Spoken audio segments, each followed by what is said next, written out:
Hello everyone, if you're trying to use Windows Defender and you keep getting this error, page not available, then you have come to the right place, because in this video I'm going to show you how easy it is to fix Microsoft Windows Defender not working because of this error easily. So first off, what you're going to do is you're going to open up your Explorer, you're going to go to your C drive, Windows, System 32 here, and then here you're going to find the folder called Security Health. So just click on any folder, find Security Health, and here you should have Security Health set up.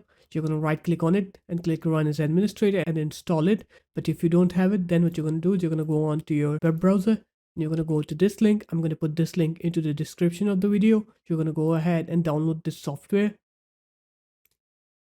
Once you download it, you're going to right click on it, click run as administrator and click yes on here, and then install this software. And once you install this, what this will do is this will reinstall Microsoft Windows Defender on your computer. And once it does that, you're going to go ahead and restart your computer. And after you restart your computer, now when you open up Windows Defender, you'll see that your Windows Security or Windows Defender will work correctly and you will not get that page not available error anymore. So there it is guys, that's how easy it was. If you guys found this video helpful, make sure to leave a like, comment and subscribe to the channel, and I'll see you in my next video. Peace.